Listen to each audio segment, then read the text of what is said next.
अब लंका भेजने के लिए राम जी किसी एक वानर को चुनने वाले हैं। ये काम छोटा नहीं है, क्योंकि राम जी का मैसेज लेके लंका तक पहुंचना है और रावण के राज्य में जाके माता सीता की खबर लेनी है। सब सोच में पड़े हुए हैं, कौन जाए। बलि बांधत प्रभु भाड़ेओ, सो तन बरन न जाए। यहाँ राम जी के रूप का जिक्र हो रहा है। जब उन्होंने बाली को मारा था, उस वक्त उनकी शक्ति, उनका प्रकोप इतना तेज था कि शब्दों में उसे नहीं बताया जा सकता। यहाँ पे ना मैसेज सिंपल है, जब हम सच के लिए लड़ते हैं तब हमारे अंदर भी राम जैसा बल आ जाता है। जैसे मान लो कोई एक स्टूडेंट है जो नॉर्मली क्लास में शांत रहता है, लेकिन जब किसी पर गलत इल्जाम लगता है तब वो आगे बढ़ के सच्चाई के लिए लड़ता है और बोलता है।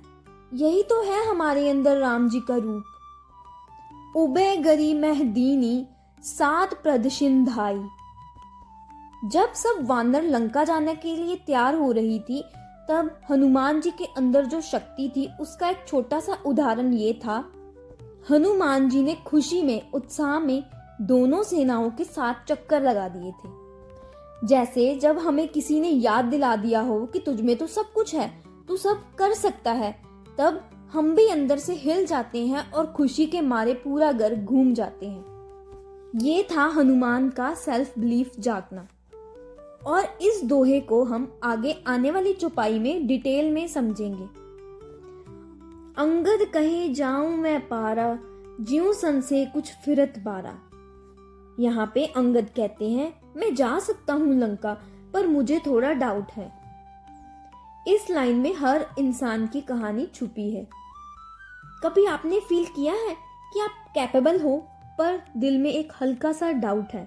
जैसे एग्जाम के दिन लगता है पढ़ के आया हूँ, लेकिन क्या सच में हो पाएगा।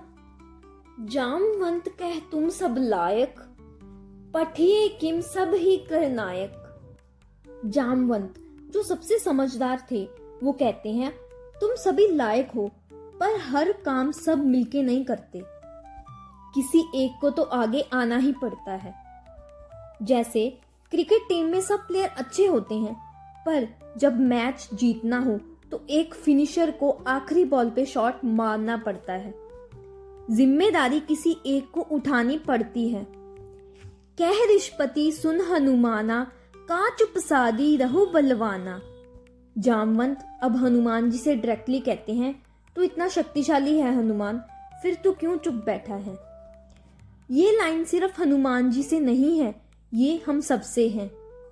और आपको भी कभी किसी ने बोला ही होगा, तू इतना स्मार्ट है, तू आगे क्यों नहीं बढ़ता। कभी कभी ना हमें कोई चाहिए होता है जो हमें जगा दे, हमें याद दिलाए कि हम क्या कर सकते हैं। पवन तने बल पवन समाना, बुद्धि विवेक विज्ञान निधाना। जामवंत आगे कहते हैं, तू पवन पुत्र है, तेरा बल हवा के समान है। सिर्फ शक्तिशाली नहीं, तू तो बुद्धिमान, विवेकी और ज्ञानी भी है। मतलब हनुमान जी एक परफेक्ट वॉरियर है, पावर भी है और उनके पास विजडम भी है। जैसे आज के जमाने में कोई स्टूडेंट हो जो स्पोर्ट्स में भी अच्छा हो, स्टडीज में भी टॉपर हो और नेचर भी हम्बल हो, तो यही तो है हनुमान। कभी कभी ना हम भी हनुमान की तरह सब कुछ भूल जाते हैं, पर जरूरत होती है एक जामवंत की जो हमें याद दिलाए कि तू कुछ भी कर सकता है।